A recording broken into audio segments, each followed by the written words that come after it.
me sea indiferente,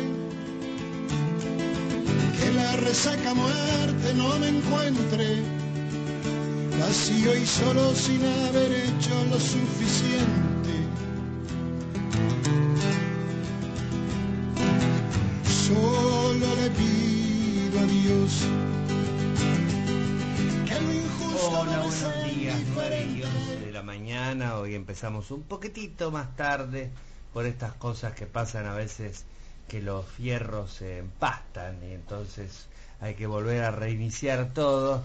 Y así estamos, en la Rock, en la 103.3, haciendo periodismo Z, como todos los sábados a la mañana. Y queríamos empezar hoy, y lo hicimos con el gran tema de León Gieco, Solo le pido a Dios, que uno recuerda en aquellos años de Malvinas del 82, cuando los milicos decidieron que no se podía pasar música en inglés en las radios. Entonces volvió de alguna manera, por un milagro, volvió el rock nacional, y este tema sonaba precisamente todos los días en la radio, y era un canto contra la guerra. Y quisimos empezar el programa de hoy porque, bueno, el mundo está en guerra, la guerra porque ya desde hace tiempo de Ucrania y Rusia, pero ahora lo que ha pasado en Israel con el atentado terrorista de Hamas, que, bueno, pone en riesgo la humanidad misma, como suele pasar cuando pasan estos terribles episodios. ¿Qué tal, Jorge? Buenos días. ¿Qué tal? Buen día. Bueno, un perdón a la audiencia por la demora, pero bueno, son cosas que pasan. El tema de la computación es complicado para nosotros. Exacto. Y bueno, pasan estas cosas, pero ya le pedimos a nuestra audiencia que vuelva, que no entre en pánico, porque nosotros no estamos, ¿viste? Porque es muy sensible nuestra audiencia. 42 llamados tengo yo. ¿Qué pasa que no empezamos? No, ya estamos acá firmes, como siempre. Bueno, hoy vamos a tener un programa donde vamos a analizar un poco esta última semana que viene de campaña, una campaña bastante anodina. Ya terminaron los debates presidenciales por un lado, y acá en Zárate el pasado jueves se hizo un debate local, donde estuvieron los 4 candidatos a intendentes, en realidad 3, y un candidato a concejal, porque el candidato a intendente no pudo ir, se trata de la izquierda, estuvo Sergio Bonuccelli, ya que Cachito Núñez no pudo estar. Pero estuvieron los otros 4, la doctora Propato, el doctor también Matskin, los otros 3, Matskin y Marcelo Gómez, también de La Libertad Avanza, exactamente, quienes estuvieron presentes en este debate. Y hoy vamos a volver a hablar de derechos humanos, porque en la semana se le rindió un homenaje al doctor Juan Carlos Degui, asesinado durante la última dictadura, y se le impuso el nombre de su nombre a la SB22, la que está ahí, funciona donde está la Escuela 10, la vieja tradicional Escuela 10. Y entonces vamos a tener a Elisa, una de sus hijas, también nos va a acompañar Juan Manuel Aolita, presidente de la Asamblea Permanente por los Derechos Humanos. Con ellos vamos a hablar un poco de derechos humanos, vamos a hablar de este homenaje, vamos a hablar de la figura del doctor Degui, pero también seguro nos vamos a meter un poco de todos los temas que tienen que ver cómo en estos tiempos se está haciendo un revisionismo sobre la cuestión de derechos humanos bastante pernicioso, ¿no? Según nosotros creemos. Pero bueno, Jorge, ¿usted todo bien? Bien.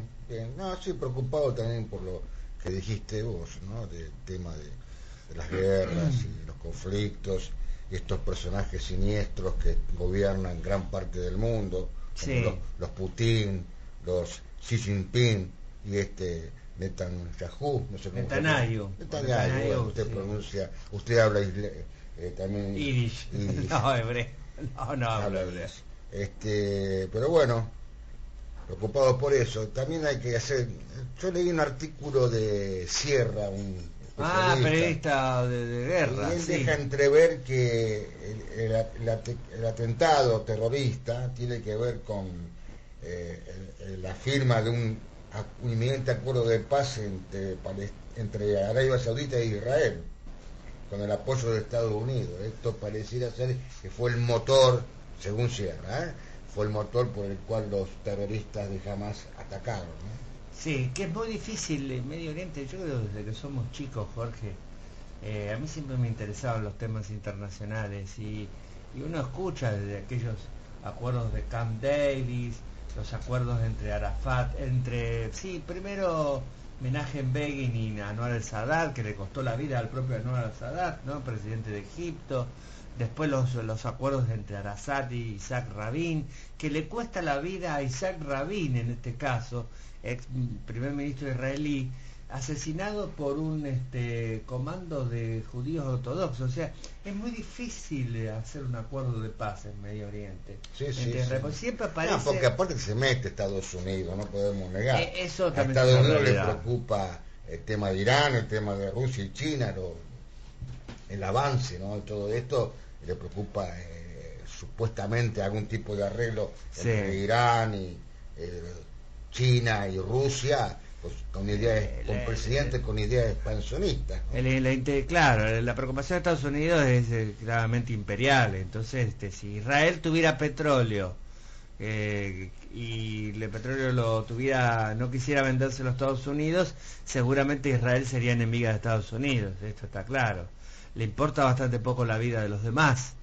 Y en este caso, bueno, es una lucha desde hace mucho tiempo. Yo veía hoy las imágenes del éxodo del pueblo palestino de la Franja de Gaza y claramente son los más pobres. Son pobres en serio. Sí. O sea, son los más dominados, son los más segregados, que están en una posición difícil porque también están entre medio de los propios terroristas de Hamas, que muchas veces los han usado de escudos humanos, y están en merced también del ejército israelí, porque ahora la venganza va a ser terrible, pero es terrible lo que han hecho. No tenemos que dejar de soslayar lo que hicieron los terroristas, ¿no? O sea, es una aberración. Es una aberración, degollar chicos, ir a un festival de jóvenes que estaban cantando, disfrutando de un festival. Justamente me recordaba, mi hijo está en Oktoberfest ahí en Córdoba, y digo, sería lo mismo, ¿no? Como que apareciera un comando terrorista y mataron un montón de pibes, se llevaron chicos, violaron mujeres, rehenes, entre ellos niños, bebés. Pusimos lo de León Gieco porque precisamente es sobrino de él, del lado de su esposa, fue secuestrado, ¿no? Y está desaparecido. Es la figura del desaparecido en Israel, ¿no? No sé si leíste lo que dijo el ayatolá Ali Khamenei de Irán, ¿no? No, ¿qué dijo? Textualmente te leo. Khamenei dijo que seguirán respaldando a los combatientes islamistas hasta la liberación de Palestina y Jerusalén. El régimen usurpador está llegando a su fin. Si Dios quiere, el movimiento alcanzará sus objetivos. Claro, sí, así es muy difícil porque además hay una negación del otro. O sea, el Islam más ortodoxo, porque no creo sean todos, ¿no? Desconoce absolutamente a Israel, ¿no? Desconoce absolutamente. Entonces, así no hay posibilidad tampoco de ningún tipo de acuerdo. Y cuando lo hay, se generan los problemas que se generan, y realmente a veces desde las propias usinas del islamismo pueden llegar a matar al que acordó algo, ¿no? Yasser Arafat lo consideraron en algún momento un traidor a la causa árabe, porque claro, el tipo había hecho acuerdos, así que sí, es muy difícil. Saddam Hussein había sido elegido por Estados Unidos para la paz. Exacto, y bueno, terminó mal la cosa. Sí. Medio Oriente es muy complejo. Es complejo. Pensemos que esto viene desde la época de la Tierra Prometida, ¿no? Claro. Con Moisés, ¿no? 40 años caminando por el desierto para llegar a la Tierra Prometida, ¿no? Las religiones, cuando están metidas, yo entiendo que debe haber cuestiones económicas también, ¿no? No todo eso es una cuestión de religión. Pero el componente religioso es muy fuerte. Es fuerte. Es poderoso. En nombre de Dios. Claro. Se cometen atrocidades. Atrocidades, ¿no? Todo. De Alá. Sí, Dios en definitiva. Fíjate vos, ¿no? Lo que debería... porque según no soy un lector de la teoría islámica ni mucho menos, ¿no? Pero el Islam no tiene, digamos, un mensaje de muerte. Inclusive con el tema de la mujer, ¿no?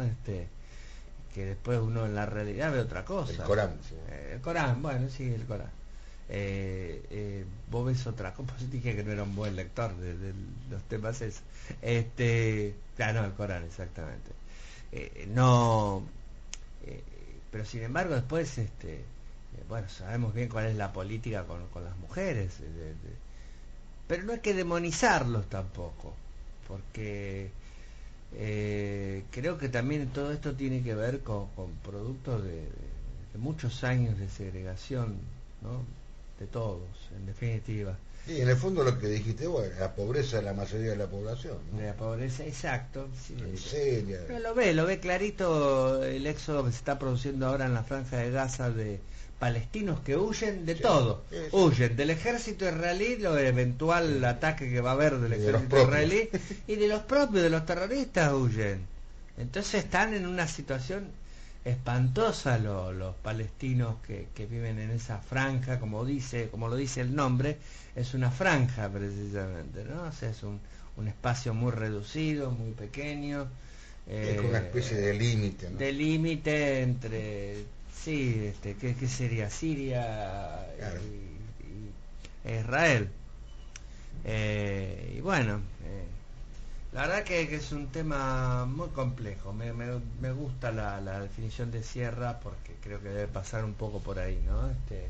Y aparte, bueno, el mismo Netanyahu tenía un plafón político bastante débil, estaba muy cuestionado. Es un tipo que para llegar a esta segunda elección, creo que es, o tercera, se tuvo que aliar con los sectores más ortodoxos y ultraconservadores, que son bastante parecidos a los islámicos en cierto sentido. O sea, tienen una postura muy conservadora. Y justamente el ejército israelí es democrático, por eso los reservistas no estaban apoyando. Exacto. Entonces ahora curiosamente se les escapó la tortuga también, porque es raro que al ejército israelí, a los servicios de inteligencia israelíes, que dicen que son los más completos del mundo, con parapentes llegaron los terroristas, les hayan metido los terroristas del modo que se les metieron, hicieron el desastre que hicieron. La verdad que... Bueno, vos me comentabas fuera de micrófono alguna teoría que puede ser plausible o no, pero no deja de ser una hipótesis, ¿no? Pero... Claro, que en tiempos de problemas políticos, las guerras sirven para salvar gobiernos. Entonces, hay muchos ejemplos. Acá en Argentina pasó con Malvinas. Galtieri, la dictadura se estaba cayendo a pedazos. El 30 de abril hay una manifestación de la CGT y de la multipartidaria. Y el 2 de marzo, el 30 de marzo y el 2 de abril, la toma de Malvinas, ¿no? O si no, Roosevelt, que veía que la opinión pública norteamericana no quería entrar en la Segunda Guerra Mundial, dicen que dejó que los japoneses ataquen Pearl Harbor, ¿no? Bueno, hay quienes dicen que... Para tener la fuerza de decir, bueno, nos atacaron, tenemos que defendernos, ¿no? Totalmente. Y nos metimos en la Segunda Guerra. Hay quienes dicen que este episodio se lo compara, es el Pearl Harbor de Israel. Pero no dejan de hacer hipótesis. Y la hipótesis están los muertos inocentes y civiles, ¿no? Absolutamente. Eso es lo terrible, ¿no? Cuando uno maneja estas hipótesis o maneja estas teorías, no hay que olvidarse que detrás están los muertos. Sí, claro. Los civiles y los inocentes. Los civiles, y los chicos, niños, las chicas. Que fueron asesinados y ahora están desaparecidos. Un término que tanto nos afecta a nosotros los argentinos y nos conmueve.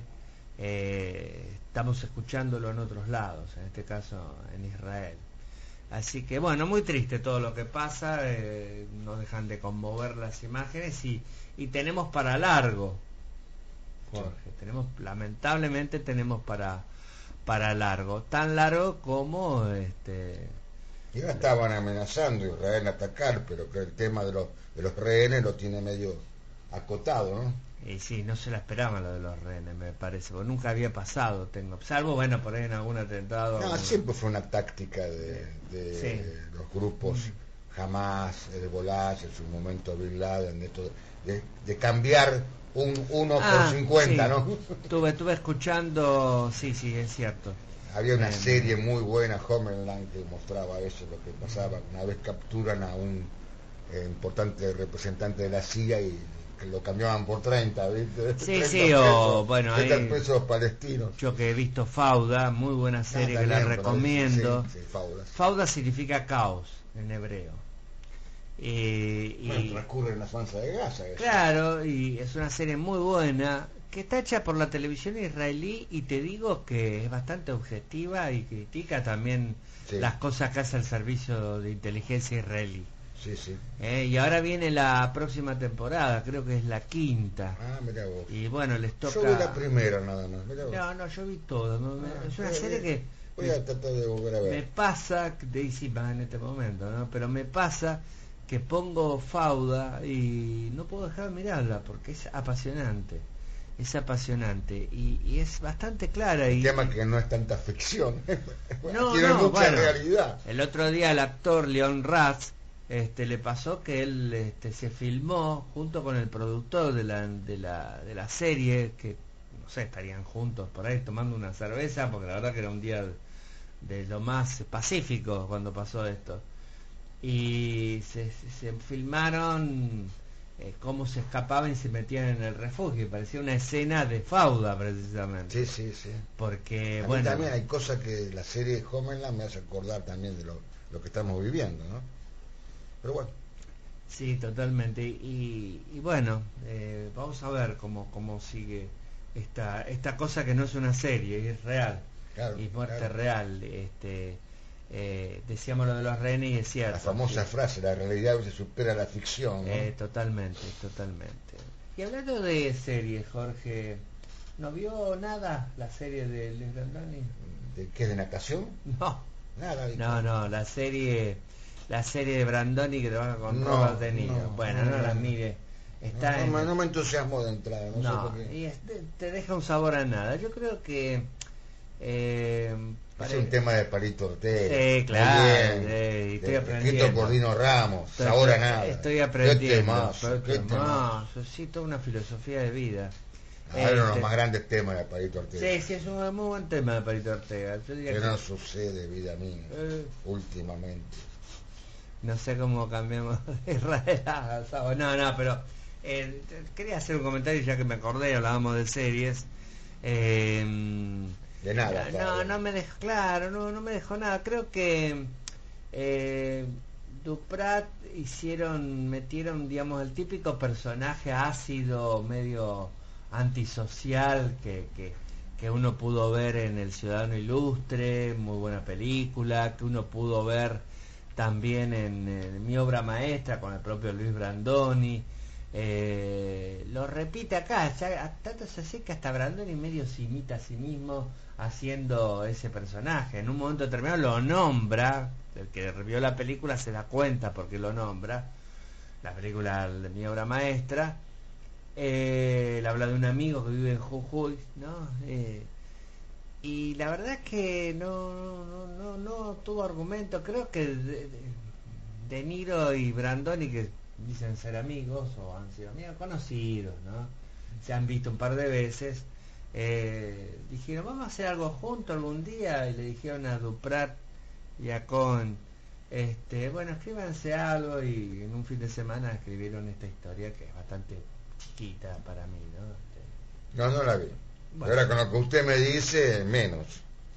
Ya le tenía un poquito de resabio, pero bueno, sin verla, ¿no? Como intuición. Sí.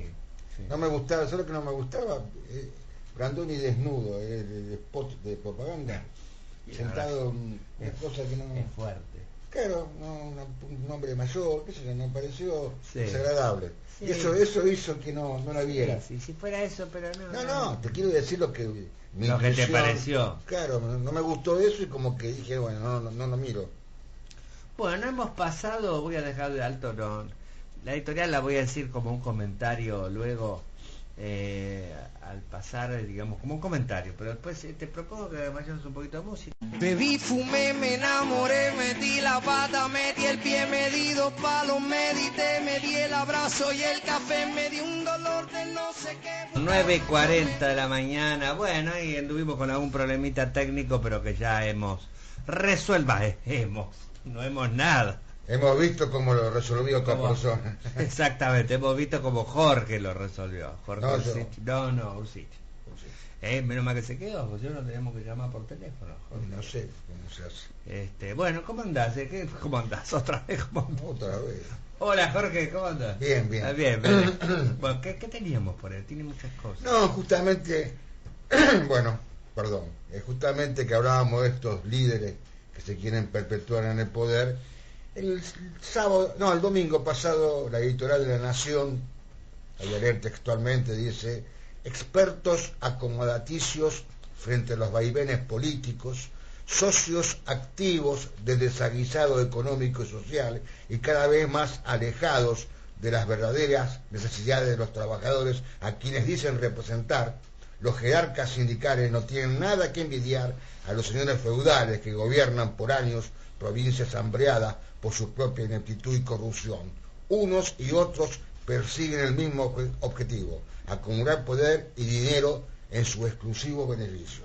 Y ejemplos: Luis Barrio Nuevo, en gastronómico, ¿sabés cuántos años que está en el poder? Como 40. 44. Mirá. Amadeo Genta, municipales, 40 años.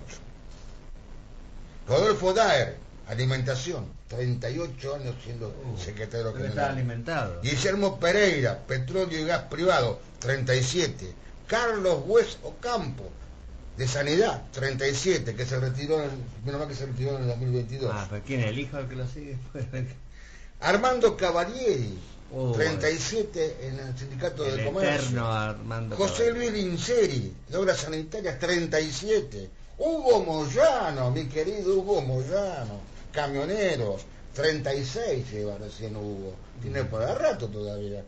Gerardo Martínez, Construcción, 33. Andrés Rodríguez, Personal Civil de la Nación, 33. Personaje Andrés Rodríguez. Julio Piumato, 33 años Judiciales. judiciales. Omar Maturano, 29 en ferroviario. Y este pobre Víctor Santana, de portero, se va a Santa María. Santa María, perdón. Santana era un Malvino. actor. Ah, Santana, Walter Santana. Walter Santana. Víctor Santa María, portero, lleva solamente 26 Ah, añitos. nada, pobre. Todo lo que le falta aún. Sonamos Bueno, sus no, señores, ¿no? Pero le cuento algo de Santa María. Santa María heredó, sí, del padre. El padre era el viejo dirigente de los porteros, de los... No me acordaba. Sí, claro, sí, ya estaban en la Son época los de- porteros que barren la los puertas de los edificios de la ciudad de Buenos Aires. Dice Y- que se lo había seguido a Santa María. Claro, sí. No, pero este Santa María aparte ha hecho un imperio periodístico. Compró medios como la M750, como Página 12, fíjate vos, es dueño de Página 12, del Grupo Octubre, así se llama, Grupo Octubre. Son dueños del canal IP, tiene acciones también en algunas radios FM. Es un hombre del espectáculo. Santa María lo ha hecho con el trabajo de barrer todas las mañanas a las 5 de la mañana. Toda esta gente que vive en casas muy humildes, Apá. o sea, han entregado su vida. ¿Qué te parece? Fíjate vos, Barrio Nuevo, 44 años y apenas tiene una casita con 2 habitaciones y un baño para vivir. 44 años dedicado a la defensa de los trabajadores gastronómicos. Ahora amigo de Milei, dice. Y las vueltas de la vida. Bueno, pensé que justamente, ¿por qué crees vos que Barrio Nuevo está tanto tiempo? Porque es un hombre que ha sabido adaptarse a los tiempos. Sí, ya sería Luis Barrio Viejo, ¿no? Claro, él se ha adaptado mucho a los tiempos, ha sido funcional a todas las políticas gremiales de los gobiernos desde Menem. Él fue uno de los primeros sindicalistas que apoyó a Carlos Menem para presidente, ya lo bancó durante la campaña de la interna con Cafiero. Y después siempre ha estado presente, un hombre muy negociador también con el Coti Nosiglia, muy amigo del Coti Nosiglia, un operador del radicalismo histórico que todavía sigue... Operador en la oscuridad. En la oscuridad, que sigue operando, ¿no? Y bueno, ahora sí parece que es amigo de Milei porque le va a dar todo el plafón. Él quiere perdurar y quiere quedarse por ahí con la CGT, qué sé yo, y bueno, él busca el plafón necesario para poder quedarse y quizás ser opcional, funcional, mejor dicho, a las políticas que puede aplicar Milei. Y lo decíamos el otro día, él es parte de un sindicato, uno de los más precarizados, el sindicato de gastronómicos, sabemos bien lo que ganan los chicos, las chicas que trabajan en los gastronómicos, ¿no? En los restaurantes, en los bares. Bueno, las aplicaciones yo no sé si tendrá que ver con él, ¿no? Los que llevan las comidas, los delivery. No quieren sindicalizarse. No tienen. ¿Recuerdas que hicieron una manifestación sí, en la provincia de Buenos Aires? Querían obligarlos a sindicalizarse. Y no quieren. Bueno, porque se los quería atrapar también Moyano. Moyano como anda con rueditas, en bicicleta, con moto, todo lo que se mueve Moyano. Menos mal que no tenemos sillas acá de rueditas, en este caso nosotros nos sindicalizaría. Claro, hicieron una manifestación, entonces lo pararon la ley. Y van a hacer una ley en la provincia de Buenos Aires, por lo menos en la provincia. Claro, bueno, pero es uno de los sindicatos más más pobres, digamos, de gastronómico, ¿no? Porque trabajadores pobres, sindicalistas ricos, sí, claro, como pasaba también con el sindicato de trabajadores del campo, los rurales, que son trabajadores explotados, pero su sindicalista ahora las hijas están peleando por la herencia del padre, el Momo Venegas, la herencia. Claro. Se están peleando. Y pues serán 2 pesos, no sé cuánto. Una casita en Bursaco. Unas hectáreas. Bueno. Pero un trabajador, o sea, el representante de uno de los sindicatos más explotados de la Argentina, como es el sindicato de trabajadores. Peón de campo. El peón de campo, el tipo que trabaja, va a la cosecha. Perón hizo el estatuto, ¿no?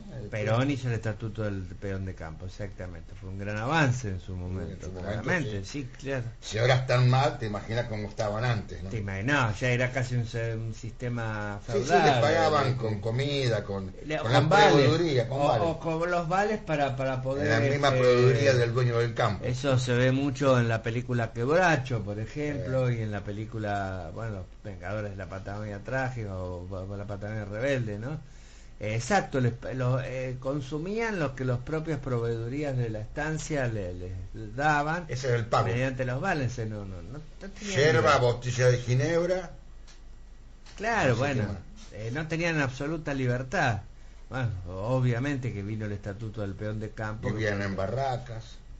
Claro, sí, bien, siempre sientes el trabajo. Hace acordar a los negros del sur, ¿no? Sí, claro. El sur de Estados Unidos, ¿no? Sí, obviamente. ¿Qué tenemos más? No, volví a meterme, lo digo en forma bajita que no se escuche, en la dark web. No, estuve en el ciberespacio. Usted se va a perder un día, Yo le digo, lo vamos a tener que andar a buscar. Y me encontré con un poema escrito, no sé cuándo, pero apareció en mis manos, así de repente, no sé si Columbus o alguien de la dark web, algún personaje de estos siniestros, que te dan el malware. A veces hackean. Amigos míos que han hackeado bancos y varias cosas. Bueno, y me pasaron esto. Te lo leo. ¿Cómo no? Puedo escribir las plataformas políticas más embusteras esta noche. Upa. Escribir, por ejemplo, voy a bajar la inflación, se va a acabar la inseguridad y la corrupción, será algo que no estará en mi gobierno. La mentira política gira en la propaganda y todo es verso.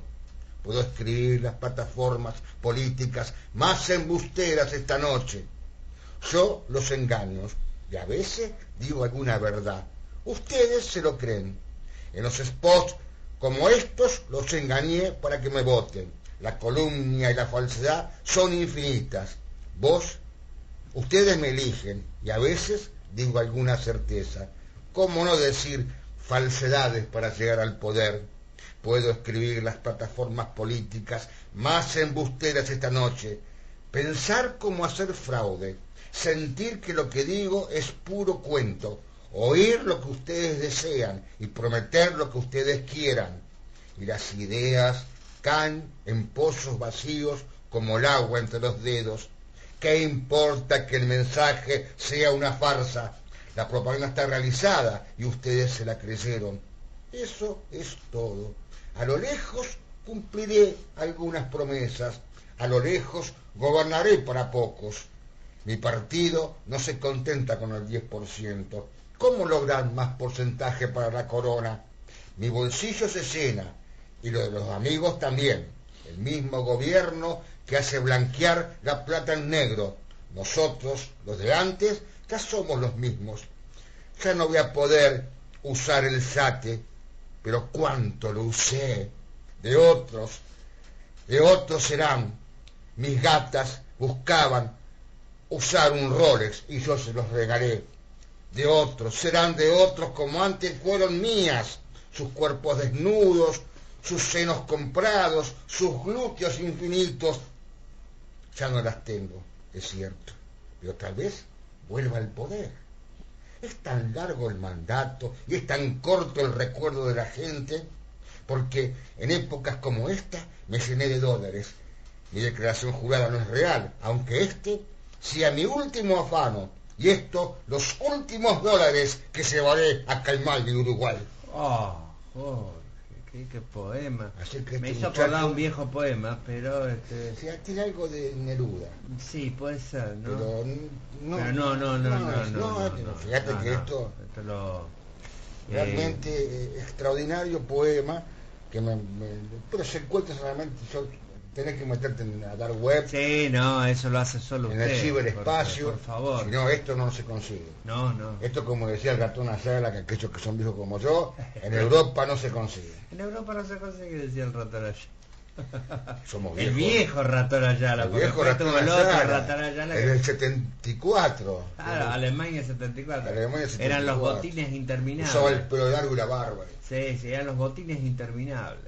Sí, en Europa no se consigue. Esto tampoco se consigue en Europa. No, ni diría que en ningún lado, salvo cuando usted se mete ahí, se introduce. Pero qué real lo que dice, ¿no? Sobre estos bastante personajes. Parecido a algunas cosas que pasan en Argentina. Esto del yate me sonaba también, ¿no? Sí, algunos personajes, ¿no? Que hay. Bueno. De las chicas y bueno, qué quilombo que hay también con Melconian, parece que se le han descubierto unas comunicaciones telefónicas. ¿no? Bueno, hay quienes dicen, el otro día ayer escuché, para ser más claro, que habría como que se le editó la a mí me pasaron conversación. también algo de Cristina, y se nota muchísimo, pero los labios no tienen nada que ver con bueno.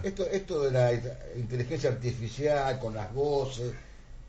Bueno. No, pero sí, habría que tener cuidado, ¿no? También con eso. Hoy en día hay que tener mucho cuidado con lo que uno Yo escuché algunos ayer, aparentemente, no se propasa tampoco, pero sí, como que cuando lo vamos a ver. Salir un fin de semana. Sí, cuando me va a dar la fecha, qué sé yo, si fuera cierto. Claro. No es que hay una, pero bueno, qué sé yo. No hay ningún promesa de trabajo a cambio de, digamos. Ni dinero, ni nada, pero bueno. Ni dinero. Pero bueno, más había advertido, ojo con la fake news para todos los candidatos. Sí. Bueno, a lo mejor dijo para cubrirse. ¿Cuánta mugre? ¿Hay quienes sospechan que es fuego amigo? O sí, no tan amigo. Sí. Amigos como estos. Sí.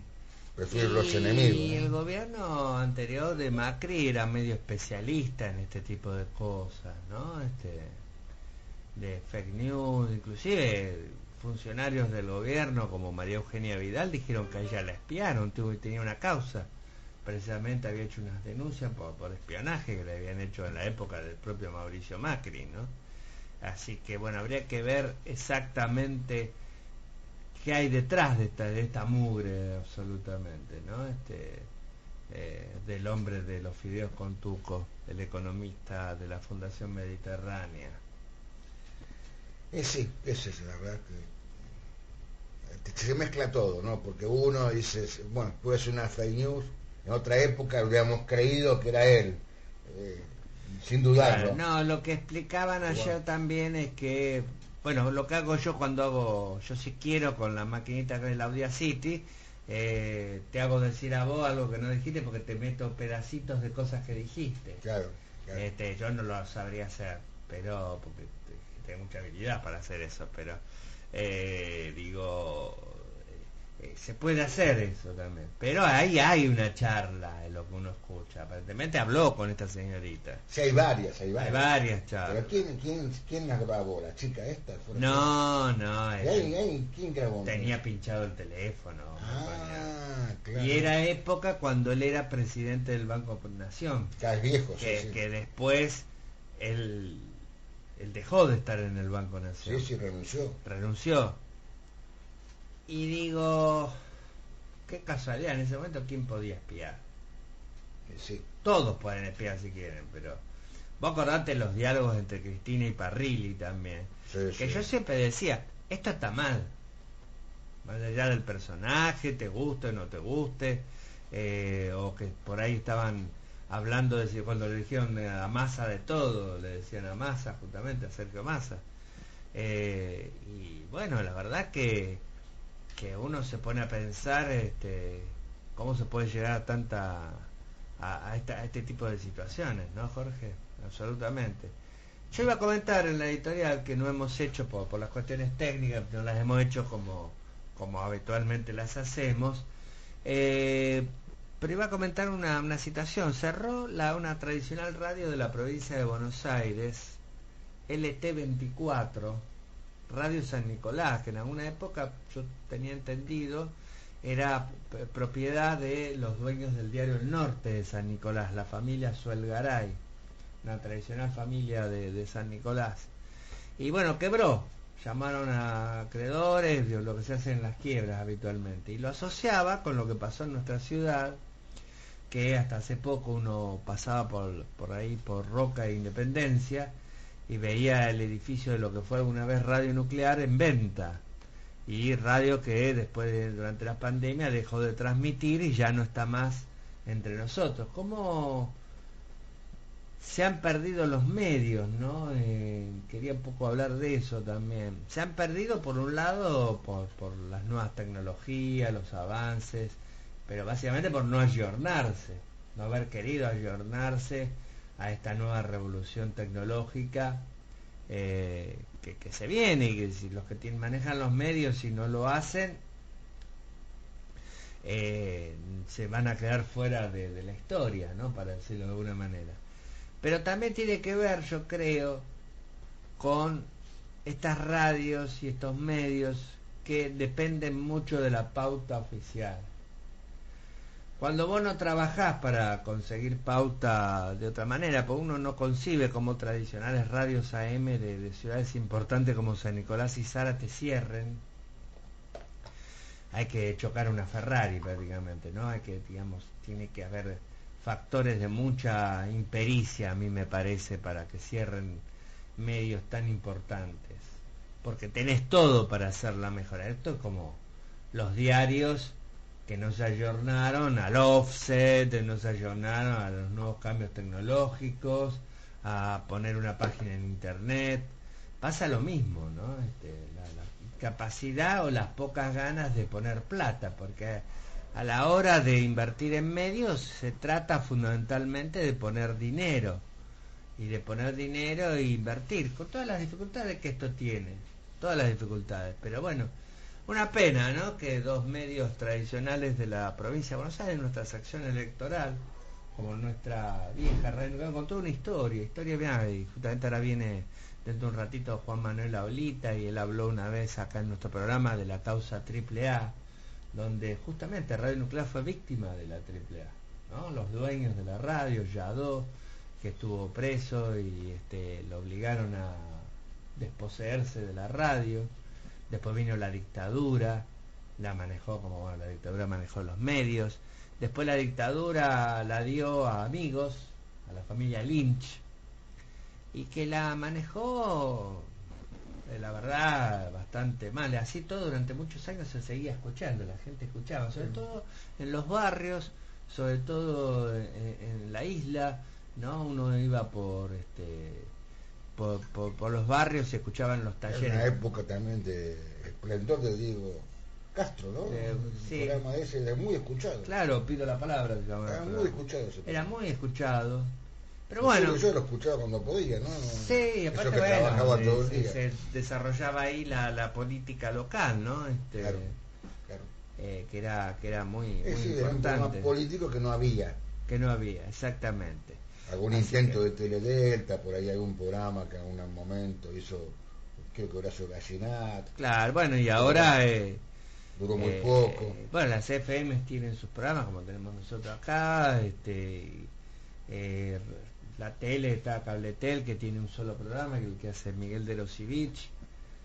Y bueno, y para de contar, ¿no? Hay muy pocas posibilidades. Fíjate que el otro día se hizo el debate de los candidatos a intendentes, después del final podemos decir algo, pues ya se nos viene la tanda encima y ya deben estar por venir nuestros invitados.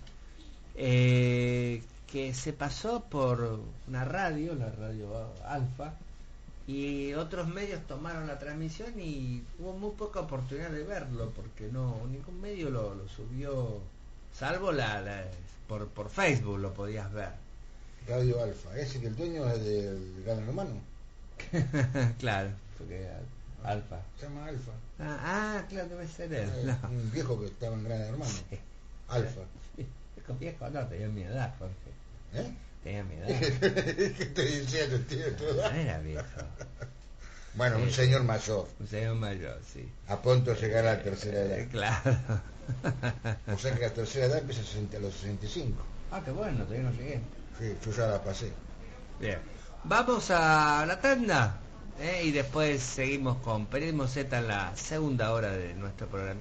Bien, 10:06 de la mañana y ya están sentados aquí con nosotros nuestros invitados del día de hoy. Dijimos que le íbamos a dedicar esta parte de la mañana a hablar de temas de derechos humanos y fundamentalmente hablar de el doctor Juan Carlos Degui, que el otro día se le hizo, yo creo, un muy justo homenaje precisamente en una escuela, y eso también tiene un doble valor, quizás, como haberle impuesto el nombre de Juan Carlos Degui a la SB22, ¿no? Pero alguien que escapa lo que pasó en la horrorosa dictadura militar también, que fue obviamente quizás el motivo, ahora nos van a explicar ellos cuál fue el motivo, pero Degui fue, Jorge, además, alguien que realmente la historia de Zárate merece que se lo homenajee, porque bueno, fue constitucionalista, constituyente, ¿no? Y además vos sos un tipo vinculado a causas muy nobles e interesantes de la ciudad. Pero para eso, para que hablen ellos, y fundamentalmente estamos con Elisa Degui y también Juan Manuel Laolita.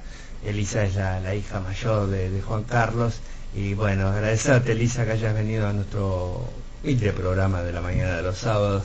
No, yo les agradezco a ustedes. Y recordar a tu padre, ¿quién fue Juan Carlos Degui? ¿Cómo explicarlo? Sí. Primero empiezo por el final. Yo creo que una persona que lo matan a los 49 años y lo sacan de su actividad en los 47, sí, claro, y uno ve todo lo que hizo en tan corto tiempo, se pregunta cómo lo hizo. Sobre todo con una rutina que tenía de vida que no era nada del otro mundo. O sea, era un tipo que se levantaba no muy temprano, tenía su estudio. Bueno, realmente yo no sé cómo construyó tanto. ¿Y quién era Juan Carlos Degui? Yo creo que lo define todo lo que hizo por esta ciudad. Nunca creyó en el salvarse solo, lo podría haber hecho tranquilamente. Alguien que tenía la absoluta convicción por lo que luchó, fue un visionario, tuvo una visión muy particular, porque hablar de cooperativismo en los años 60 era algo muy visionario, y fue a rescatar empresas, como yo lo manifesté. Esto que dije el otro día, que el medio pelo zarateño le encanta decir Smithfield, y la verdad que después me quedé pensando que le podría haber puesto Martin Iron, que significa Martín Fierro en inglés, ¿no? Y capaz que lo hubiese seguido utilizando. Rescatar tanto Martín Fierro como como Meteor, Claro. fue el hecho de salvar muchas fuentes de trabajo, ya que a los ingleses no les interesó en lo más mínimo dejar 6.000 obreros en la calle.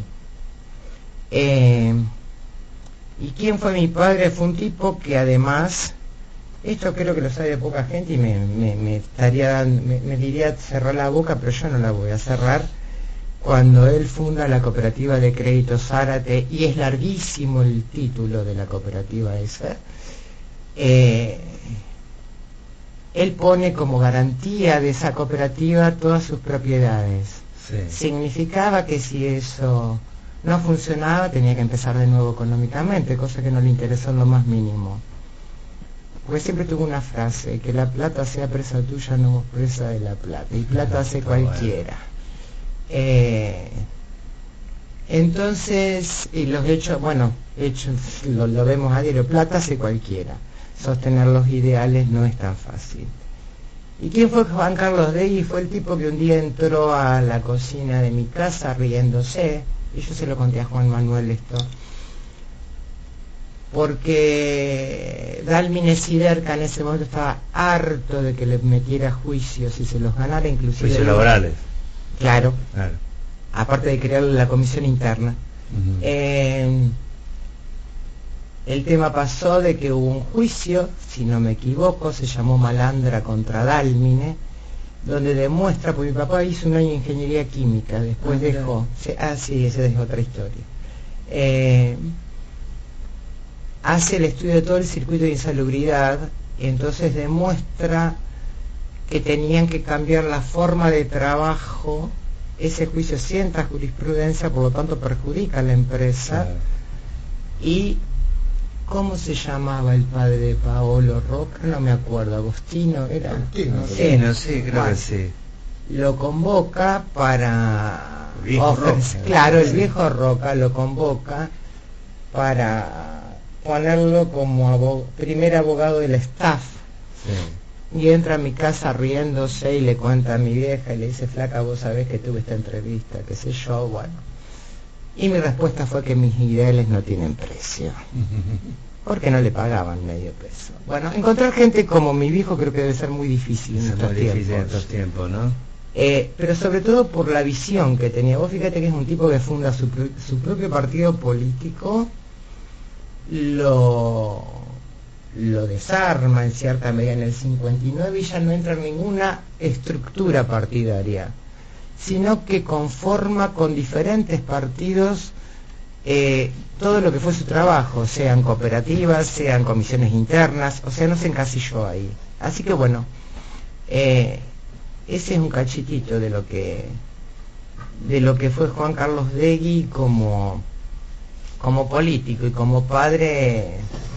Esa historia que contás de transformación de su partido, él forma un partido llamado Partido Socialista. No, Partido de los Trabajadores. Partido de los Trabajadores era así. Porque él comienza y porque él era socialista, digamos. No, él empieza a los 17 años, que está en el informe de la DIPA o en el microfilm, que ahí ya lo empezaron a seguir a los 17 años. Claro.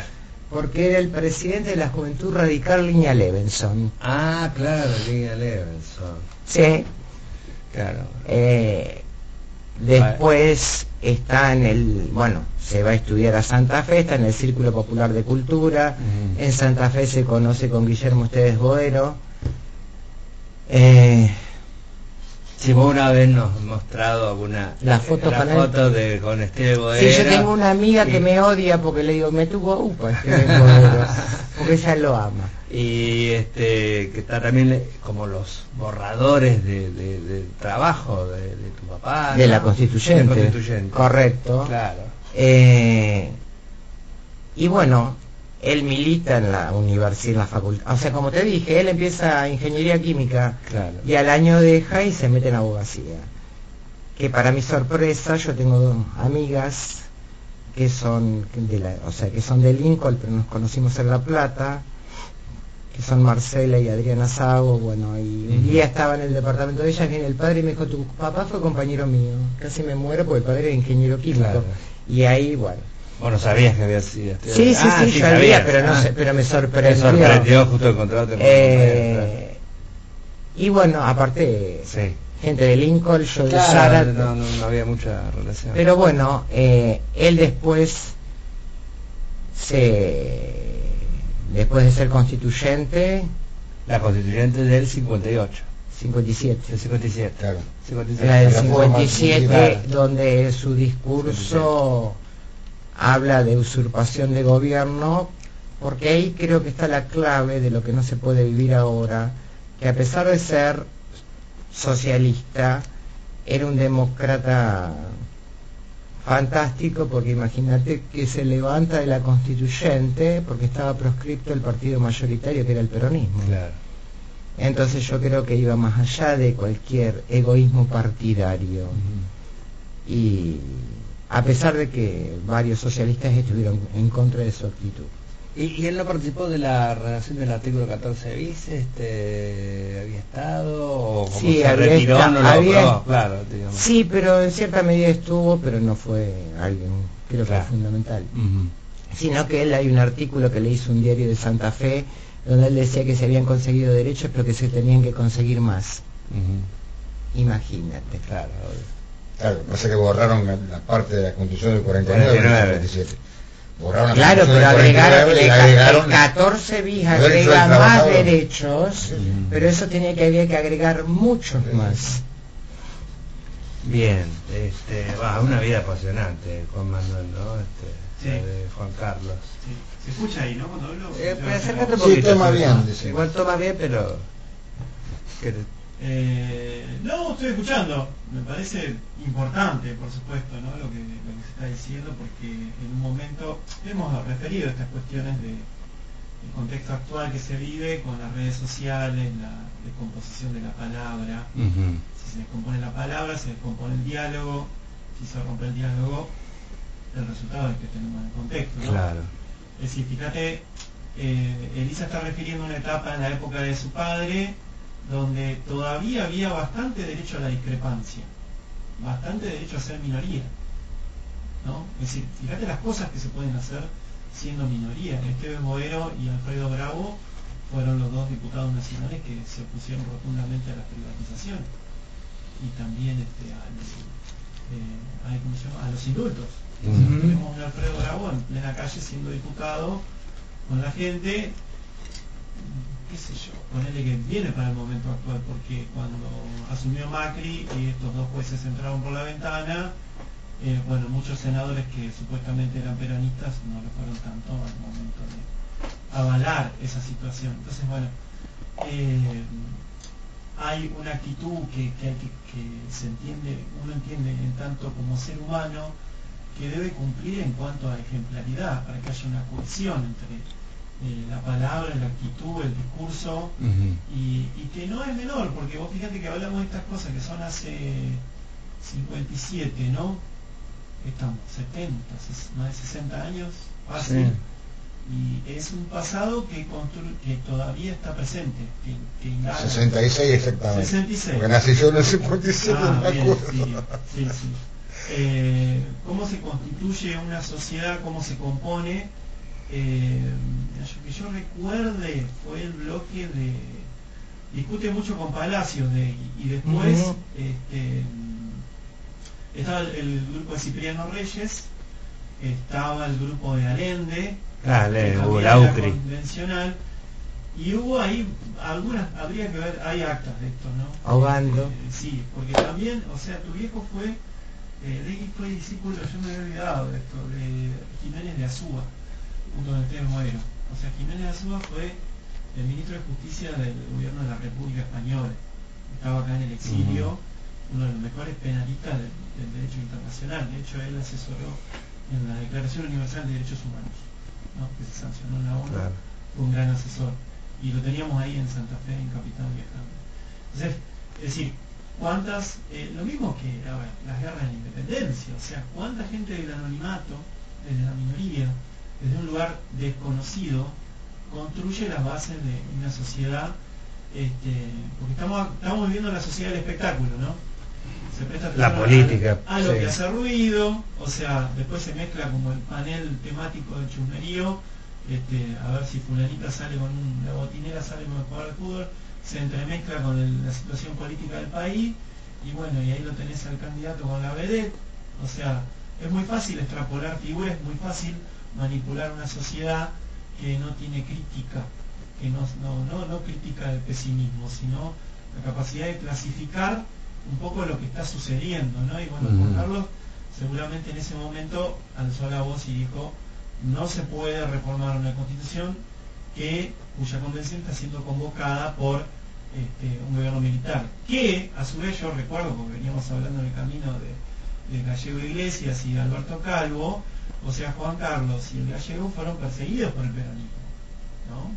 A su vez, sí, claro. O sea, acá en Zárate, digamos, fueron detenidos varias veces durante el gobierno de Seoane, ellos estaban en la biblioteca del Círculo, en el Colegio Libre de Estudios Superiores, que planteaba también una democratización del saber, porque desde el 43 la educación estaba más o menos hegemonizada, no más o menos, sino con el golpe del 43 va a retornar la hegemonía de la Iglesia Católica en la educación.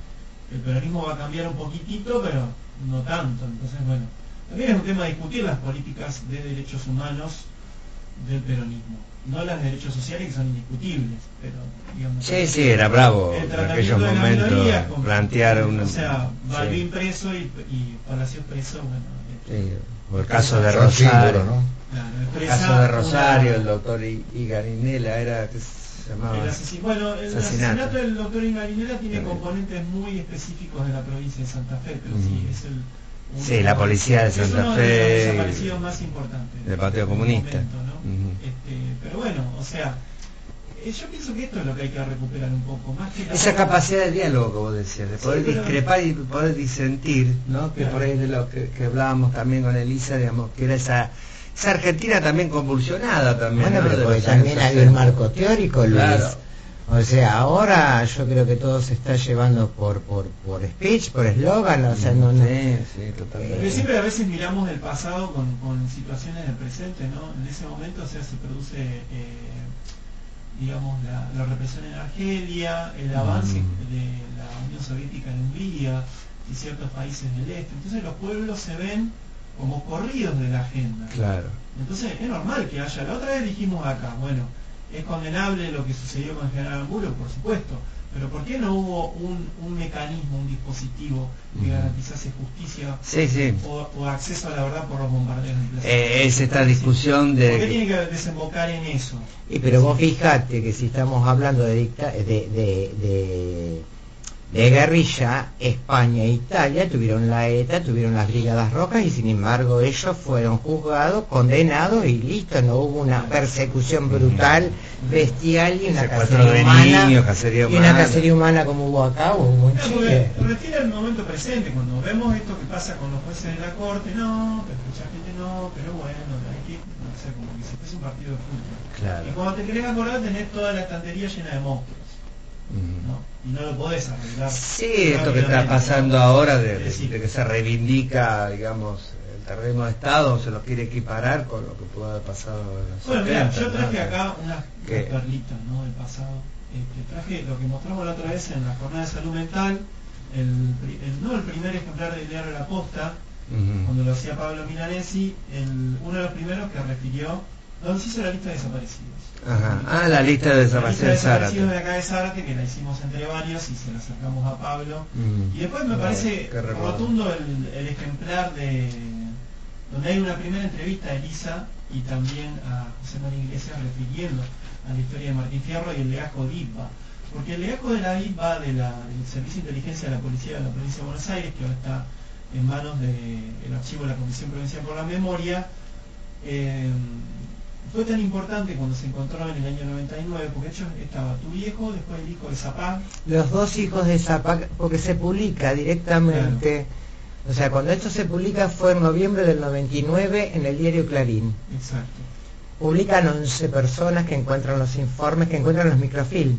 Exacto. Estaban en un sótano muy grande. Correcto, estaban los hijos de Zapag, estaba mi viejo, no recuerdo los otros. Pero sí sé que yo no pude ir automáticamente al equipo de antropólogos forenses, sino que fui recién en febrero, donde estaban furiosos porque esto se publica sin siquiera notificarnos a nosotros ese encuentro. Y ahí, la vigencia de la Veas Data. Aparte porque creo que era el juez de la Zapa. ¿Qué juez estaba? No me acuerdo. Bueno, entonces, en vez de comunicarlo judicialmente, lo publican directamente en Clarín. Que cuando yo lo leí casi me muero, porque no sabíamos nada.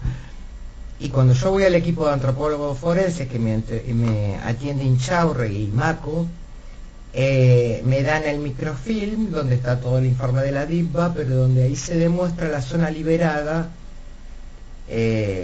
para el asesinato de mi viejo. Vamos a ir un poco a eso. ¿Qué te parece si después, porque creo que un poco acá la idea era de hablar de Juan Carlos. Vamos un poquito atrás a ese periodo en el cual él construye cooperativas y después vamos a meternos en digamos, los episodios que tuvo que ver con su muerte o su asesinato. ¿Cómo fue ese Degui, ese Juan Carlos, constructor, ¿no? Constructor de cooperativas, de empresas, esto que vos planteabas al principio? Yo te digo, mi padre fue una persona muy especial y evidentemente heredado de su madre. Fueron las únicas dos personas en mi vida que nunca los escuché hablar del pasado. Si yo me enteré lo que era mi padre desde que fue constituyente y todo esto, fue por mi madre, no por él. Jamás habló de su pasado. No hacía alarde. Te mataba. O sea, no lo permitía. Claro. Yo voy a contar una historia que la he contado, porque fue algo que marcó mi vida. Y después sigo hablando de mi padre, pero creo que te lo mostraba de cuerpo entero lo que era. Yo pasaba por el estudio de él, salía al patio y llegaba a mi casa. Tenías que atravesar un día paso por su oficina, nos saluda un cliente, me llama y me dice: Lisita, para diferenciarme de mi madre me decían así, te presento a no sé quién. Saludo, me voy. Llega la noche a mi casa y él no insultaba, jamás insultó, pero ese día creo que me insultó. Y me dijo: mira, guacha de mierda, la próxima vez que vos no saludes a un cliente mío te voy a bajar los dientes. Nunca me puso una mano encima. Si vos tenés lo que tenés y podés hacer lo que haces, es porque ese señor está sentado delante mío. Claro. O sea, yo creo que te lo pintaba como de cuerpo muy entero. Riguroso y ético. No, muy respetuoso. Respetuoso, claro, sí. Y que no le iba a permitir no a riguroso malamente, sino, a claro, ninguna hija, como él decía, yo no puedo tirar a este mundo 3 estúpidos más. Claro. Entonces, mi padre tenía la absoluta convicción de lo que hacía y su gran pasión por eso. Y yo lo dije el otro día en el discurso, yo a la noche tenía que atravesar ese patio desde la cocina de mi casa hasta el estudio para llevarle la comida, pues se quedaba noches enteras trabajando para Martín Fierro. Ustedes piensen que él siempre ocupó como síndico los lugares de las cooperativas. ¿Pero por qué ocupaba el lugar de síndico? Porque era el que defendía a los laburantes, a los socios, ese lugar.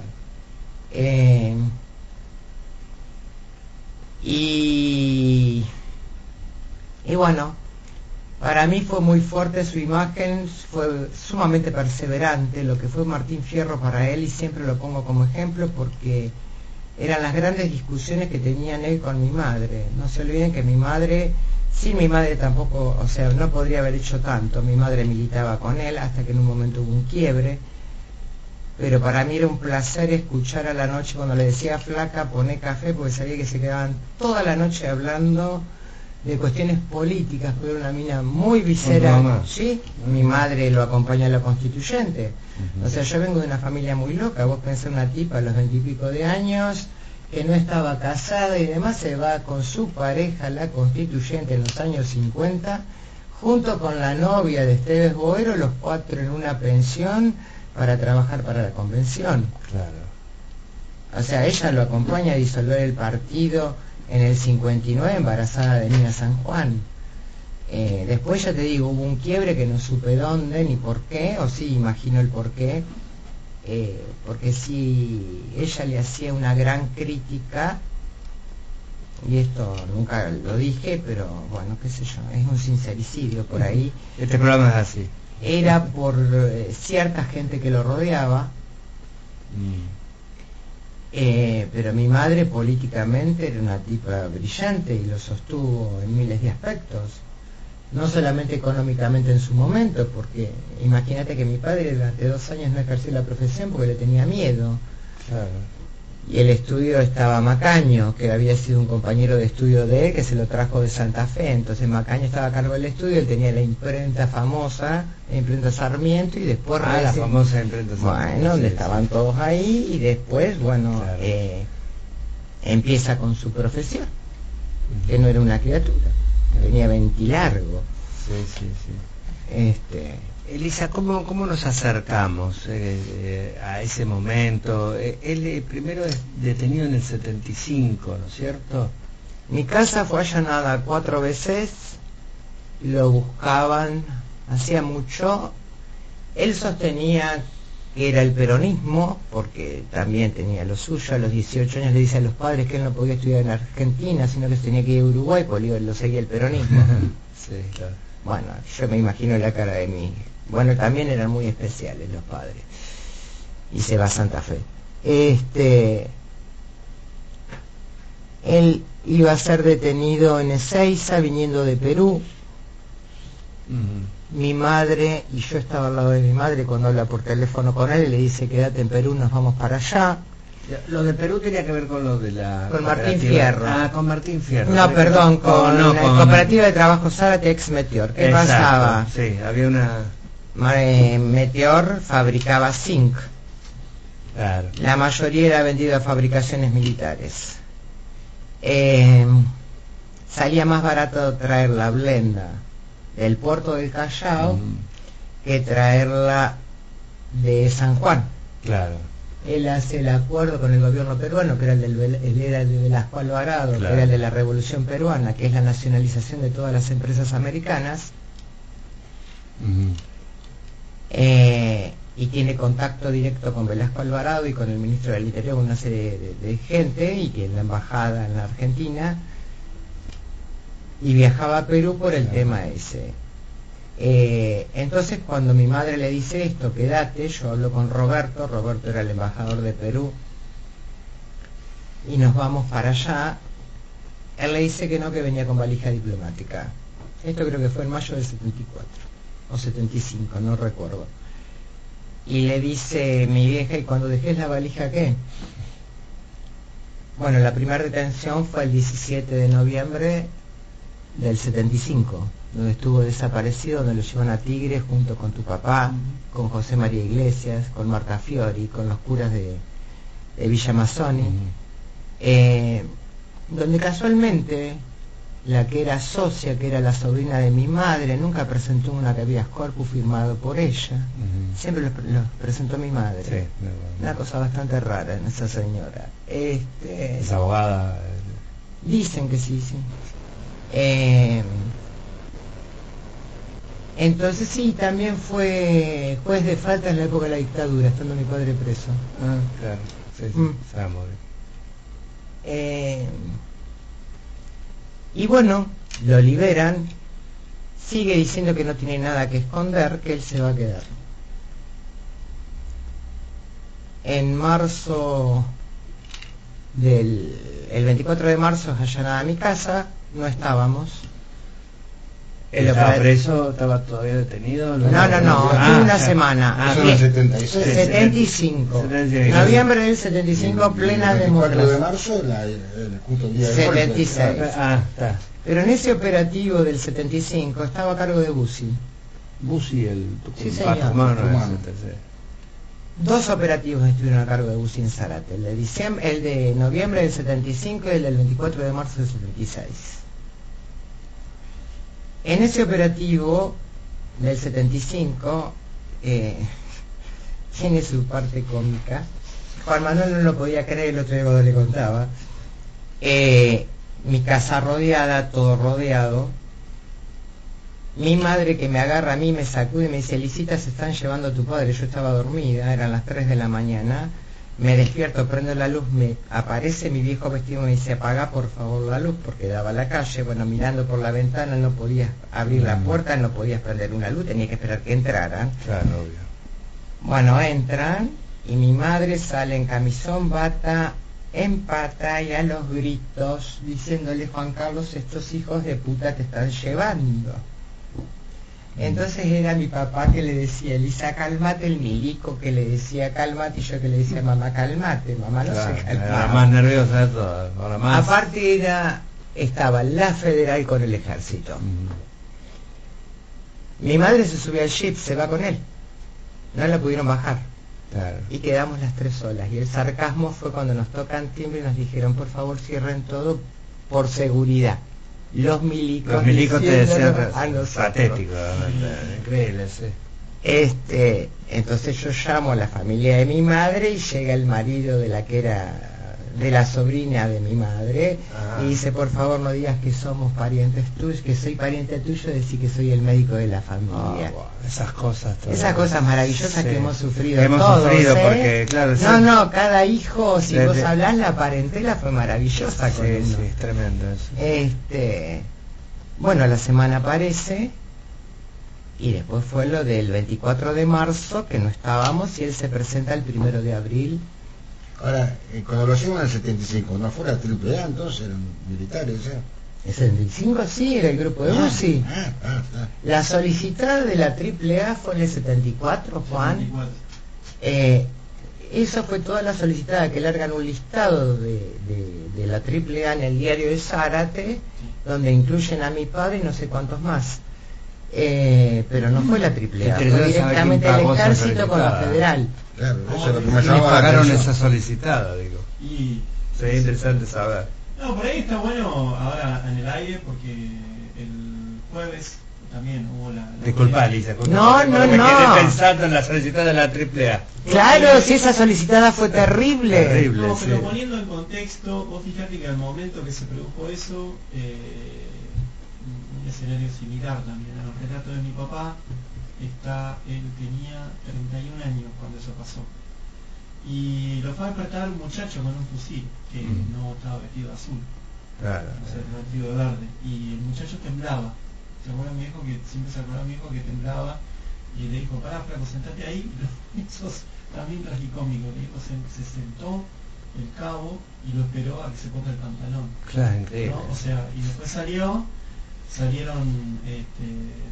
ahí y al toque estaba llegando mi vieja, porque eran como la 1:30 de la mañana, una cosa así.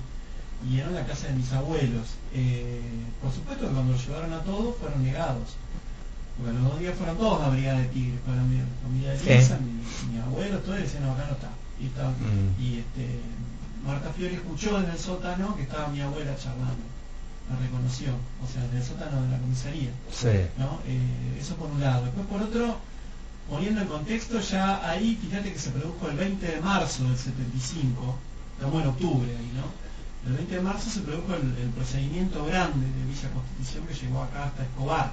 Claro. En Campana se van a llevar también a Sarna, a Calvi, a un montón de gente que también está a Cisneros, que está vinculada acá, gente de Sarte, a Pancho Orlandi acá, Gallego Fernández, Moisés Liutridis, Martín Yadó, Doña Radio Nuclear. Claro, hoy hablábamos de eso, que Bien. estuvimos hablando un rato. Y se crea, esto lo sabe poca gente, la Comisión de Defensa de los Presos Políticos de Sarte, que estaba presidida por Donaldo Arrighi, y el secretario era don Pepe Correa, ¿no? También se había convocado a Lucchesi, que era diputado, Sí. ¿no? Había todo yo, independientemente de la coyuntura que sea esto, es importante narrar esto por la capacidad de respuesta que tenía la sociedad civil. Y también está en una documentación que otro día te voy a acercar, que a los 2 días de la detención, al día, fue mucha gente, ¿no?, a reclamar por la liberación de la gente detenida el 20 de marzo. Nicolás Jiménez, que era diputado nacional de la JP, vino acá a pedir por la liberación de Pancho Orlandi. Después estaba Tito y Jorge Blanco también estuvieron detenidos, con Marcelino López, y vinieron 200 obreros de Calegari y de Celulosa a pedir por la liberación del Gallego Fernández. Es decir, es muy difícil hoy, ¿no? O un escenario post dictadura que eso se produzca. Entonces, por eso se va a entender que después tenga que intervenir 6 meses después el ejército. El 20 de marzo va a ser la policía, ¿no?, bajo la ley 20.840. Pero ya muerto Perón y otras situaciones que se van condicionando en el resto del país y acá en la región, se hace necesario otro grado de magnitud del disciplinamiento social. Entonces, 17 de noviembre ya rige el decreto de Isabel, no, el operativo de independencia está desde febrero del 75, pero ya en octubre está en la directiva 175, que es el decreto LUDER, que habilita la intervención del ejército con el auxilio del resto de las Fuerzas Armadas en el ordenamiento de las policías y los servicios penitenciarios. Por eso va a venir el ejército. De hecho, o sea, esto también sirve para el tejido y para el contexto. Se va a enterar un delegado de la fábrica de papel jubilado, conocido de mi abuelo, le va a comentar a don Tabochini, a don Armando Tabochini. Se despierta Armando Tabochini a las 2 de la mañana, le dice a Bugato que están todos presos y van los dos a la comisaría. Esto lo declaró don Francisco antes de fallecer. Y van a la comisaría y dicen, bueno, ¿dónde está el comisario? No, acá no hay comisario. Le dice, pase por arriba. Ahí estaba Bussi. Y los atiende Bussi, tenía una fusta, que se golpeaba la rodilla con una fusta mientras le hablaba. Así, y le dice, no, acá no vamos a salir. Porque encima entró, esto me lo relató Francisco también, su impresión muy grande fue ver a todos en el pasillo, contra la pared, apuntados por FARC. Y dijo, ¿qué es esto? Le dijo, no, los oficiales no se entraba porque...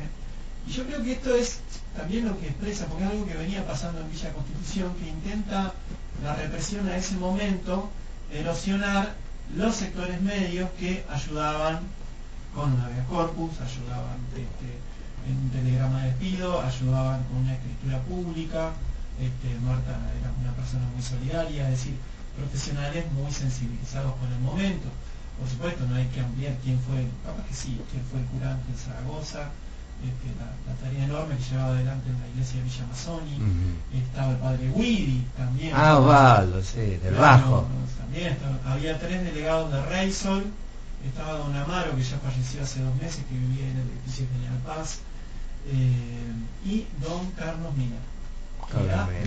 Dirigente del PC. El Partido Comunista. El Partido Comunista y a su vez miembro de comisión directiva del gremio papelero. Que esto correcto. Yo lo declaré porque digo, el sindicato papelero teníamos a don París, a los hermanos del piano, a Minerva Cual, que expresaba que una comisión interna podía ser tan plural y democrática en un momento donde estaba esta discusión. O sea, recordemos que Solari y Irigoyen trae, junto con otros dirigentes de otras CGT del interior, el proyecto para democratizar los sindicatos, cosa que nunca se pudo lograr del todo, ¿no? Porque tenemos el otro día nos reíamos con compañero Baldassini, hace 48 años que está en los gastronómicos. Estábamos hablando. Barrio Nuevo también, ¿no? Barrio Nuevo tuvo 40 años, ahora puso al sobrino o alguien así. Claro, sí.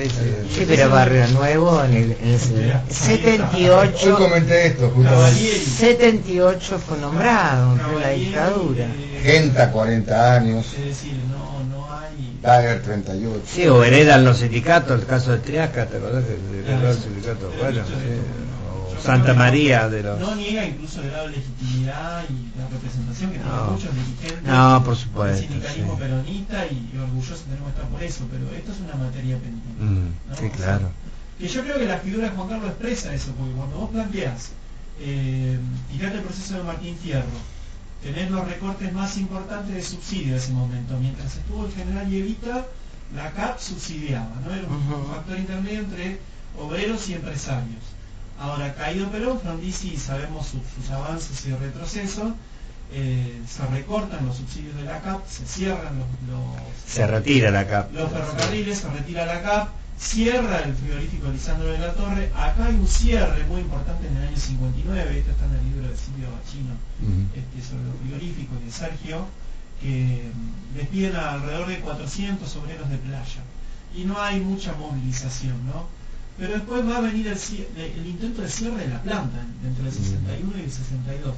Entonces es ahí esto, hemos entrevistado a José María Iglesias y a otros viejos delegados del frigorífico que refieren que, o sea, no solamente que iban a recordar salarios y un montón de cuestiones de orden productivo, sino que se iba a cerrar la planta. Entonces, la alternativa de crear una cooperativa que expresa la posibilidad incluso por ahí no está dicho, por ahí algunos de un pecado, pero democratizar el mundo productivo, democratizar el espacio de producción, porque la verdad esto, yo recuerdo una frase de mi papá, muy importante también, que siempre dijo, porque mi viejo le va a ganar después al sector de Juan Carlos, ¿no? O sea, en el 73 con Mari Luis, la lista peronista va a ganar al sector de, ¿cómo se llama este hombre? Estaba antes, el peticito. Siliberti. Siliberti. Lo va a ganar Siliberti, y mi viejo siempre decía, nosotros fuimos 3 generaciones, o sea, y es cierto, 3, 4 generaciones no, ahorita laburando en los frigoríficos. Yo tengo tíos de Lima muertos de brucelosis, que es la enfermedad normal que había en los sótanos de menudencias, donde estaba trabajando con los menús de pollo, que es una actividad que daban a las mujeres y a los niños, porque eran tareas manuales, y era estar a 15 grados bajo cero con las botas, ni siquiera había, porque eso va a venir después con el peronismo, o sea, en la década del 30 vos te llevabas la ropa y no había impermeables. Si vos te mojabas la ropa en el frigorífico, era un tema, o sea, era normal que la gente se muriera joven. Es decir, todas estas cosas se fueron conquistando en la sociedad, nadie lo sabe. Bueno, estábamos hablando hoy del peón del obrero rural también. Decía, mira, por primera vez, dice acá, en esta experiencia, los obreros votan por asamblea, ¿qué es lo que se va a importar? ¿No? Si vamos a usar este dinero para el policlínico, o si va a usar este dinero para el banco, si esto se pone en plazo fijo, o si con esto se va a comprar una ambulancia. Misma discusión tuvo Alberto Calvo contra otros gremialistas que después tuvieron un papel importante, ¿no? También. Para mal, obviamente. Para bien, ¿no? Sin perjuicio de cuestiones particulares, pero digo, me parece que en general, en su estructura, todas estas cosas hacen a un asunto que es necesario traer al presente, el pasado reciente incluso, que no es tan lejano, digamos, sirve para consolidar esto, porque si no, ¿desde dónde se dicen ciertas cosas? Decir, bueno, yo voy, me pagan una pauta publicitaria, voy a pagar un Telegram y digo, bueno, la educación tiene que ser esto. A mí me parece, bueno, días pasados también veíamos un periodista que empezó a entrevistar gente, la cuestión del voucher con Milei, ¿no? Y se dijo, bueno, esto viene de Chile, cómo salió en Chile, cuál fue el resultado del voucher. Exacto. A la vista está que la mitad de los jóvenes chilenos están estudiando en Mendoza. Perdón, esa fue la Ley Federal de Educación que la padecimos nosotros con las escuelas voucher, y sabíamos perfectamente bien lo que significaba. Era una orden del Banco Mundial. O sea, no es más ni menos que el ejemplo que este muchacho Milei toma del turco. Sí. Que fue la implementación y la destrucción del sistema educativo a partir de la transferencia de las escuelas nacionales a las provincias. Que hoy agradecemos, porque si no Milei no va a tener tanto poder si llega a ser presidente. Lo va a tener igual, porque si ese señor piensa durar 30 años, necesita como proyecto, creo que desconoce la Constitución, que solo puede gobernar 8, por lo tanto sería un dictador. Sí, no, él desconoce la Constitución totalmente, no le importa la Constitución. Por eso. Y la visa que tiene. No, él está a la espera también. No, pero además él hace apología del delito junto con ella. Totalmente. Sí. Hemos dicho que... Vamos a volver a escucharlo a Juan Manuel, es un placer, porque aparte él se extiende. Tenés un programa aparte. ¿Cómo, Luis? O tenés que hacer un programa aparte vos. No, pero bueno, tenés a Jorge acá. Pero Jorge tiene una importantísima tesis sobre el proceso de Huerchi acá en Sartre. Sí, claro. Hay que publicarla, ¿no? Sí. Porque desmitifica muchas cuestiones esto. Y yo pensaba, los dichos de los candidatos, porque esto nosotros hablamos y sabemos que la audiencia nos está escuchando. Y por supuesto la otra vez pensaba yo, olvidémonos de los candidatos radicales, hablemos de los afiliados radicales. Hemos visto a muchos candidatos de Cambiemos promover el uso de armas letales y no letales, decir, bueno, ¿cómo? Entonces acá me hace acordar al proceso de los años 30, yo hablo así como si fuese un viejo, pero no importa. Cuando fue un placer, el proceso de la Chade, cuando fue el proceso de la Chade de Alvear, que los concejales radicales votaron a favor por presión de Alvear, ¿no? ¿Cómo se crea Forja? Se crea Forja del desencanto de un conjunto de radicales que vieron que Alvear, porque Alvear se sobresaltó y le dijo, Y bueno, mijo, ¿cómo no le voy a pedir a los concejales que voten esto si quién me va a pagar la campaña? Está escrito esto, ¿no? Entonces ahí el heredero de Irigoyen se quebró, ¿no? Se cae un mundo, se termina un conjunto de personas de una época que representaron algo y después van a venir otras cosas, porque o sea, no es solamente que en los años 40, 50 va a venir el peronismo, va a terminar la Segunda Guerra Mundial, van a pasar un montón de cosas en el mundo que hacen a lo que nos interesa a nosotros acá, por eso decía los afiliados, son los pueblos, las sociedades. Es decir, cuando Armando Tabochini se levanta en calzoncillo a las 2 de la mañana siendo concejal, va y le golpea a Francisco Ugato, que es el intendente, ahí hay un componente de esta película de Osvaldo Soriano, ¿no? Cuando sentaba Federico Lupi, no ¿no? habrá más pena ni olvido. El delegado municipal. ¿Qué ¿no? películas? Bueno, o sea, ¿cómo se construye? Qué libro de Soriano. Sí, un libro de Soriano, claro. ¿Cómo se conforma en las pequeñas sociedades el Instituto Democrático? O sea, esto es las Civitas. Ante determinadas situaciones, la cuestión ideológica iba más allá de todo pero eso. por eso. La sociedad tiene un grado de empatía, de la solidaridad, de la humanización, que me parece que son los pueblos los que dan la lección. Porque vos vas, la otra vez decía el programa de Navarro, no me acuerdo, uno de estos programas que hay a la mañana. Es decir, en los pueblos chicos se ve que el vecino acá a la esquina algo le pasó. Padeció la flexibilización laboral, se fundió, lo echaron, puso un kiosquito y una remisera y no le sirvió, ¿no? Después la vecina acá en la esquina, la hija de la directora de la escuela, tiene su madre desaparecida, ¿no? Son cosas de las cuales aparentemente no se hablaría, pero en el tiempo las cosas se saben. Entonces, si los pueblos, las comunidades construyen esta idea de sociedad posible, ¿no? Les manda saludos Sergio Robles, excelente programa y gracias. Tema para terminar, Elisa, un poco redondear lo de tu padre. Tu padre, ahí estábamos hablando del 76, cuando ya les allanan la casa, él es ahí detenido. No, él se presenta. Él se presenta. El 1 de abril del 76 en Prefectura Zárate. De él, ¿no? De esa actitud de, bueno, yo no tengo... porque aparte no nos olvidemos, nosotros, con la poca población que había en Zárate, había 5 centros clandestinos de detención urbanos. La comisaría de Zárate, el Arsenal, Prefectura, que no es como ahora, en ese momento estaba la balsa, por lo tanto la circulación era permanente. Casa de Piedra en la calle Lavalle y la mansión Huerchi, que todavía no está declarada. Para la población que éramos 5 centros clandestinos de detención urbanos, era una bestialidad. Él se presenta el 1 de abril a las 12:30 del mediodía de 1976. Ahí se está, presenta en Prefectura. Ahí está 3 o 4 días, desaparece, cosa que nos decían que no estaba más. No le deseo ni a mi peor enemigo la situación de alguien desaparecido. Es horrible, sí, supongo que... No saber el paradero, ¿no? Claro, sería muy interesante estar viendo las declaraciones de lo que está pasando en Israel cuando hablan de eso, porque es el calco de lo que vivimos nosotros. Entonces, al mes aparece en Sierra Chica, había estado en Campo de Mayo.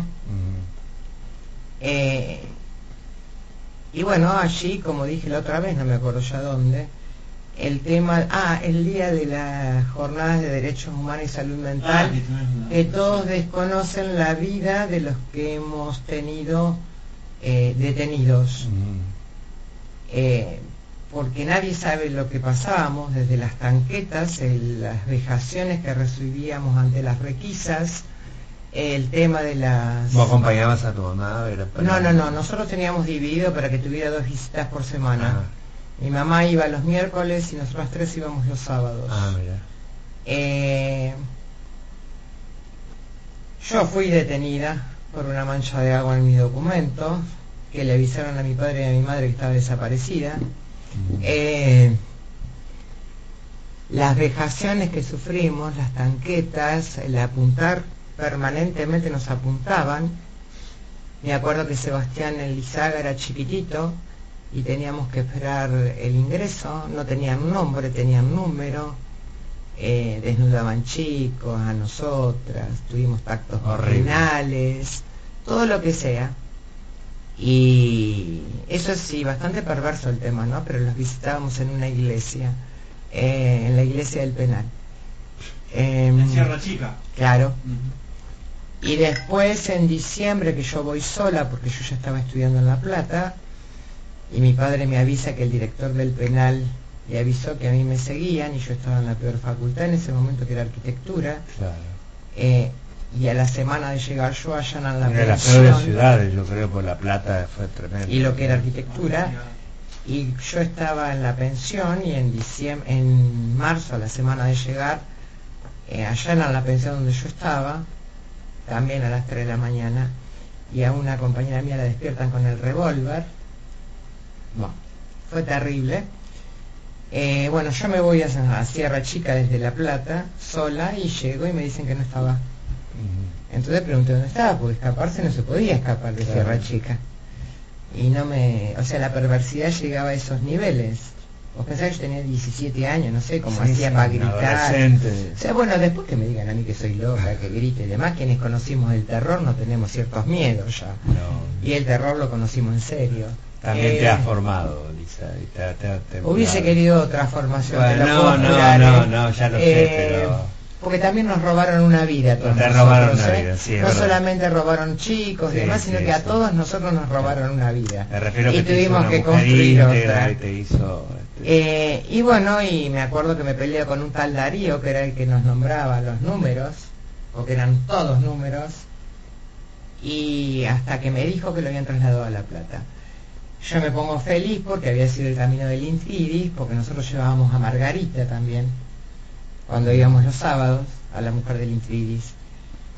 Y bueno, y allí en diciembre lo trasladan, y en marzo lo que hablábamos del microfilm, lo liberan, le indican el camino, lo liberan a la noche, le indican el camino. Mi madre muy inteligentemente... Esto es espantoso, esto, porque esta traición, este engaño al cual a tu madre la someten cuando... No, mi madre tenía todo el olfato, mi madre sabía Sí, que...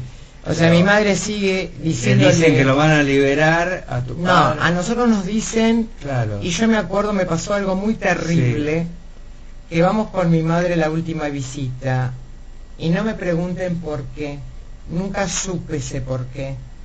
Estábamos nosotras dos, y dije, qué lástima, nosotros ya sabíamos que había salido a la libertad, qué lástima que no vinieron mis hermanas, capaz que es la última vez que lo ven.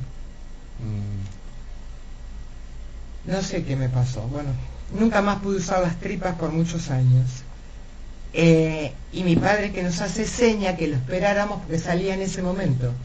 Lo vieron a ustedes.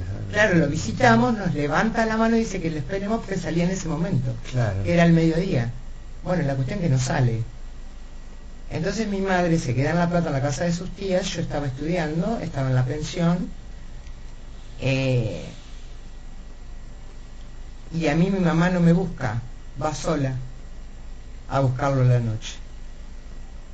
Le indican el camino, que en vez de salir para calle 7 vaya para calle 13, los enfocan dos coches, y según mi madre las últimas palabras que dice es: ¿por qué me hacen esto? Tengo 3 hijas. A mi madre la llevan a la cacha, la esposan. ¿Y a tu padre lo matan adelante de tu mamá? No, ella no sintió nada. Ajá. A mi madre la esposan en un elástico en la cacha, le meten dinero en la cartera, la liberan y la hacen caminar, que lo único que hacía ella era no mirar para atrás, y la levanta un camión. Y como era una mina sumamente desconfiada, el camionero le preguntaba qué le había pasado, y ella dijo que le habían robado. Claro, para no... Bueno, ahí empieza el baile del habeas corpus y demás, y que esta sobrina de mi madre, abogada toda ella, no firmó un solo habeas corpus, lo firmó mi madre. Y bueno, aparece el cuerpo de mi padre el día del cumpleaños de mi hermana más chica, el 24 de marzo, que mi hermana creía que toda la gente que estaba allí era para el cumpleaños de ella. Qué terrible. No, porque aparte pasaste de la Tu organización. hermana aparte cumple los años El 24 de marzo, Marisa. Marisa. Pero aparte porque habías armado toda una fiesta, o sea, vos de un recibimiento, y de hecho la última carta de mi padre que llega después de muerto habla de eso, que se la manda a mi hermana, Marisa, que habla de la fiesta y el reencuentro familiar y hace toda una Esa era la idea, descripción, reencontrarse. y pasaste un velorio. Sí, sí. Que en cierta medida y entre comillas agradezco que lo pudimos velar, Claro. porque todavía hay compañeros que no pueden enterrarlos. Y eso es sumamente perverso. Sumamente perverso. Bueno, nos quedamos, ¿no?, con esta última parte del relato, conmovidos, porque la historia mucha la conocemos, pero cada vez que la Pero relatás... sí quiero llegar a algo que sea corto, porque yo lo Decime. tuve que padecer en Facebook en su momento cuando nos han llamado el curro de los derechos humanos y que somos unos malandras por cobrar una pensión. Yo me acuerdo que lo contesté. Para cobrar una pensión como cobramos nosotros, por privación ilegítima de la libertad, porque yo fui privada de la libertad, mis hermanos también. Tu madre también. Lo único que tienen que hacer es sencillo, es entregar un padre, un hijo, una madre, pasar Claro. por todo esto, y es simplito, y todo eso por 140.000 pesos por mes. Es simple. Esos somos los malandras de los derechos humanos. Sí. Sí, pero mucha gente lo piensa. Sí, no mucha te gente olvides lo piensa. que acá el que abrió la puerta a esto y cruzó la raya fue Macri, ante un tema que no puede ser absolutamente discutido en lo más mínimo. Totalmente. Y por eso creo que tiene que haber una ley contra el negacionismo. Porque a nosotros nos hacen bailar al compás de cada gobierno de turno. Y siempre cuento la misma anécdota. El día del 2x1, el centro Ulloa estaba lleno de gente en estado de desesperación, que es el centro de atención psicológica para las víctimas de terrorismo de Estado, porque nos hacían revivir toda una historia que no queríamos que nos siguieran pasando en la misma película. Entonces me parece bestial que se discuta esto. Y todos aquellos que dicen eso, que entreguen un marido, un hijo, que entreguen cualquier cosa y le van a cobrar eso. Sí, y los que dicen cifras tan exactas sobre los desaparecidos, ¿no?, como un candidato a presidente, que digamos, debe saber dónde están entonces, porque... Sin perjuicio de caer en polémica, yo la otra vez discutiendo con una persona más grande, falta simplemente contabilizar la sentencia de Campo de Mayo de Zárate Campana. Vos tenés una proporción, fueron 52 casos de Zárate Campana, ¿no?, que la jueza tomó para instrucción, los integró el tribunal y se juzgó junto con un montón de casos más. Habían casos que surgían de gente que tenía en Lima que jamás fueron denunciados en la CONADEP, jamás fueron denunciados en ningún Sí, organismo, tranquilamente los y 30.000 surgieron pueden por superarse. Exacto, por investigaciones mismas de la Fiscalía que desconocíamos, y bueno, entonces, además de 30.000, y bueno, debe haber muchos más.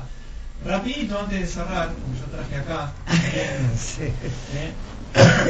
lo puedo traer yo porque es en el caso de mi viejo. Por el habeas data, otras personas que disponemos no lo podemos exhibir. Pero esa es la confección del legajo de espionaje de la policía. De la policía de tu papá. Claro, el padre Elisa tiene el suyo. Eso está hecho desde el año 1972. Mirá. Ya incluso durante el peronismo. Ese es el legajo que espían a él, a Pancho Orlandi, a Luis Antonio Toledo, de la UOM. Pero yo si querés te traigo todo el dirigentes microfilm, es Exacto. así. Buenísimo sería. ¿Tenés para leer?